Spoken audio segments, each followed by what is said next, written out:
की सामाजिक व्यवस्था, सांस्कृतिक व्यवस्था, शैक्षणिक व्यवस्था और पारिवारिक व्यवस्था को खत्म कर दो, वो देश अपने आप खत्म हो जाएगा। अब यही षड्यंत्र चल रहा है। कैसे चल रहा है? 3 स्टेज पे काम होता है। 25 वर्ष तक की बच्चियों को बिगाड़ने का काम बॉलीवुड अपने टीवी सीरियल के माध्यम से करता है। 25 से 35 वर्ष की शादीशुदा महिलाओं का जीवन और उनके परिवार को बर्बाद करने का काम एकता कपूर जैसी महिलाएं अपने टीवी सीरियल के माध्यम से करती है। और जो नौकरी करती हुई बहन बेटियां महिलाएं हैं, जो कि वर्किंग विमेन हैं, उनका दिमाग खराब करने का काम ये ओटीटी प्लेटफॉर्म्स अपने वेब सीरीज के माध्यम से करता है। कैसे करता है, मैं संक्षिप्त में एक एक उदाहरण देकर आपके समक्ष रखूंगी। और बहुत जरूरी है कि जब हम तो एक साधारण व्यक्ति है, हम संसारिक जीवन में रहते हैं, लेकिन यहां पर जो उपस्थित हमारे संतगण है, महंतगण है, इनके बहुत बड़ा फॉलोअर्स ग्रुप रहता है, बहुत से लोग आते हैं, बहुत सी महिलाएं आती है। ये बात वहां तक पहुंचे क्योंकि वो यहां पर उपस्थित नहीं है, पर हमें पता है कि वीडियो के माध्यम से हमारे संत श्री, हमारे महंत श्री हमारी ये वाणी जो है उन तक पहुंचाएंगे कि कैसे करते हैं। ये एक फिल्म बनाते हैं, 25 वर्ष तक की बच्चियों को कैसे बिगाड़ना है। हिंदुओं के परिवारों को बिगाड़ने के, तोड़ने के षड्यंत्र चल रहे हैं। और सिर्फ एक हिंदू को नहीं खराब करना है, उसके पूरे के पूरे कुटुंब को बर्बाद कर देना है। तो एक भारत की महिला 2 परिवार को जोड़ती है, मायका पक्ष और ससुराल पक्ष। और हम कहते हैं कि भारत की परिवार व्यवस्था जो है वो मानवता की सबसे बड़ी देन है। तो इसी व्यवस्था को खत्म कर दो। कैसे कर दो? तो ये एक फिल्म बनाते हैं अतरंगी रे। हमारी क्योंकि दीदी भी यहां उपस्थित है जो कि सेंसर बोर्ड में सदस्य है, तो हम इतना उनसे विनती करेंगे कि हमारी ये बात भी उन तक पहुंचाए।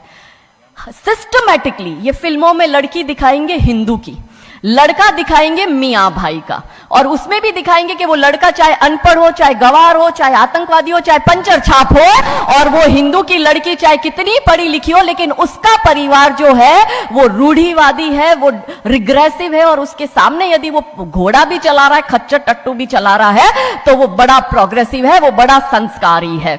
कैसे करते हैं? ये एक फिल्म बनाते हैं अतरंगी रे। अतरंगी रे फिल्म में, जो कि आज की युवा बच्चियों का लेटेस्ट क्रश है, सारा अली खान हीरोइन लेते हैं। हमारी युवा बच्ची इसको फॉलो करती है। उसमें यह दिखाते हैं कि सारा अली खान जो एक मुस्लिम लड़के के प्यार में पड़ जाती है और अपने परिवार से विरोध कर कर, उनसे लड़ झगड़ कर ट्रेन में बैठकर वो भाग जाती है। उसी ट्रेन में एक संवाद होता है उस पिक्चर के हीरो का और उसी हीरोइन का। दोनों अपनी अपनी लव स्टोरी शेयर करते हैं। तो हीरोइन पूछती है हीरो को कि तुम्हारी लव स्टोरी बताओ। तो वो कहता है कि कल मेरी शादी होने वाली, और लव स्टोरी तो मेरी लव स्टोरी है कि मैंने बचपन से जिस लड़की से प्यार किया, जिसके साथ पढ़ाई की, जिसके साथ मैं बढ़ा हुआ, उसी लड़की से, मेरी बचपन की मित्र जो मेरे समाज की है, जो मेरे गांव की है, उसके साथ ही मेरी शादी होने वाली है। तो वो हीरोइन कहती है अरे ये और कोई लव स्टोरी है, ये लव स्टोरी नहीं हो सकती। तो हीरो पूछता है तो फिर क्या हो सकती है लव स्टोरी? तो वो कहती है कि मैंने एक मुस्लिम लड़के से प्यार किया है, मैं ठाकुरों की लड़की हूं, पूरा समाज, पूरा घर, पूरा परिवार मेरे खिलाफ है, और मैं उन सबको ठोकर मारकर, उनकी भावनाओं को ठोकर मारकर अभी ट्रेन में बैठकर भाग रही हूं उस लड़के से शादी करने के लिए। और वो हीरोइन वहां पे डायलॉग देती है कि लव स्टोरी तो मेरी लव स्टोरी है कि मैं ठाकुर की लड़की और वो कतई मियां भाई, और ये है असली लव स्टोरी। तब हमारी 13, 14, 15 साल की युवा बच्ची, जिसके शरीर में हार्मोन्स चेंज होते हैं, आकर्षण होता है विपरीत व्यक्ति के लिए, तब वो आकर्षण में ये सोचती है कि हिंदुओं के हिंदू बॉयफ्रेंड नहीं रखना, हिंदू हो के हिंदू से प्यार नहीं करना। आप इतिहास में छपेगी, आपकी लव स्टोरी तभी बनेगी जब आप किसी मियां भाई से प्यार करेगी और उससे शादी करेगी।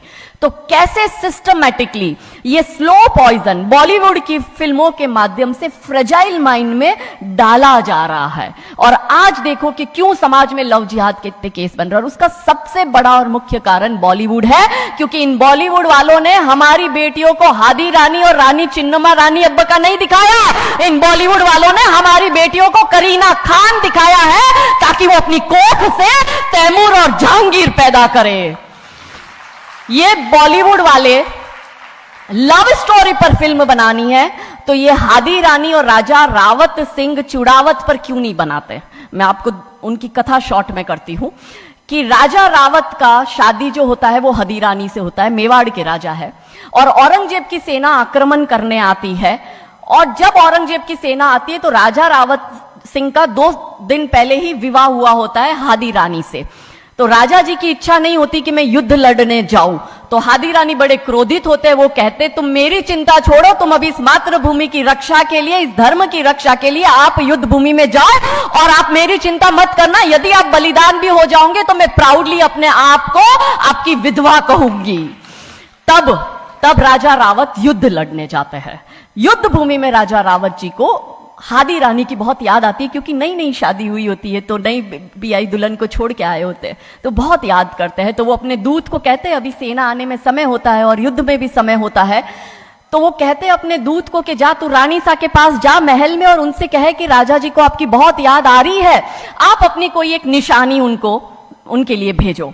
दूत भी बड़ा टेंशन में आ गया कि ये युद्ध भूमि में बैठे और इनको हादी रानी की याद आ रही है, ये युद्ध लड़ेंगे कैसे और जीतेंगे कैसे। पर वो दूत डरते डरते पहुंचा रानी सा के पास और रानी सा को कहता है कि राजा रावत जी ने आपकी एक निशानी मंगाई है, उनको आपकी बहुत याद आ रही है।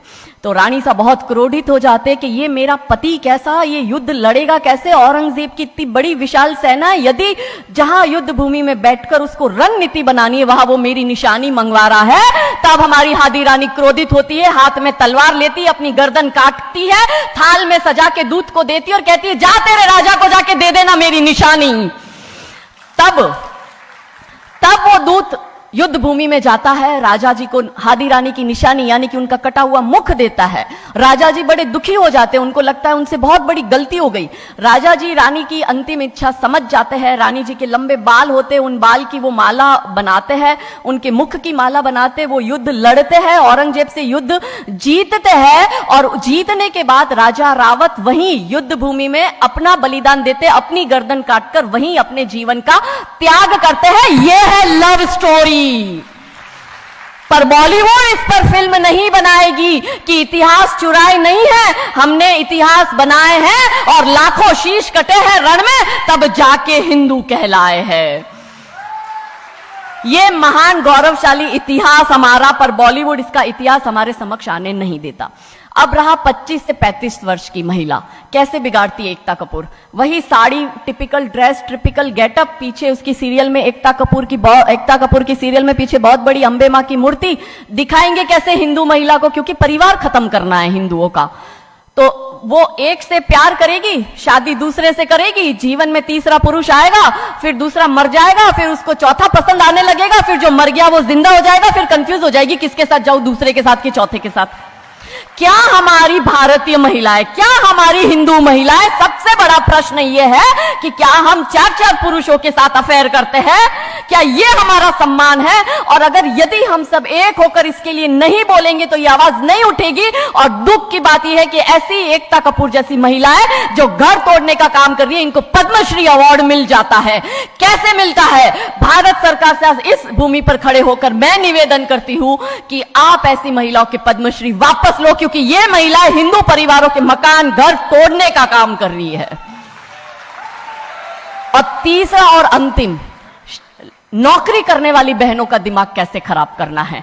तो ओटीटी प्लेटफॉर्म के माध्यम से ये दिखाएंगे कि यदि आप नौकरी कर रही है तो आपके सास ससुर आपके पैर की जूती, आपका पति आपके पैर की जूती। बच्चा पैदा करने के लिए आपको किसी से शादी करने की जरूरत नहीं है, आपको ससुराल व्यवस्था में रहने की जरूरत नहीं है, और आप है फेमिनिस्ट। और स्त्रीवाद का झंडा दिखाकर हमारी बहन बेटियों को एक हाथ में शराब का ग्लास, दूसरे हाथ से सिगरेट फूको, अंग्रेजी में गालियां बको और आप अपने आप को फेमिनिस्ट कहो। क्या यह फेमिनिज्म है भारत की धरती का? ये कभी नहीं हो सकता। रानी चिन्नमा, रानी अब्ब का फेमिनिज्म का उदाहरण है। और दूर जाने की जरूरत नहीं है, हमारी परम पूजनीय दीदी मां साध्वी रितंबरा दीदी मां फेमिनिज्म का सबसे बड़ा उदाहरण हमारे समक्ष है। रानी नायका देवी, रानी लक्ष्मीबाई हमारे लिए फेमिनिज्म का सबसे बड़ा उदाहरण है। तो यहां उपस्थित सभी महानुभावों से हम यही विनती करते हैं कि फिल्म के माध्यम से ड्रग्स, अश्लीलता और गाली गलौच ये दिखाने के सिवाय कुछ नहीं होता। तो हम सब मिलकर एक साथ एक आवाज उठाए कि इन चीजों का बंद होना बहुत जरूरी है, क्योंकि आने वाली पीढ़ियों को बर्बाद करने का काम ये लोग अपने टीवी सीरियल और फिल्मों के माध्यम से कर रहे हैं। और क्योंकि शुरुआत भगवान राम जी के नाम से करी थी, तो अंत भी हम भगवान राम जी के नाम से करना चाहेंगे कि कौन है राम। राम जो है चेतना है, बिंदु है, बिंदु जिससे प्रस्फुटित है तेज, तेज जो कि इस समस्त सृष्टि की रचना की कल्पना का हेतु है, अनाम है, अनाम जो है पंक्ति में प्रथम, प्रथम है धर्म धैर्य का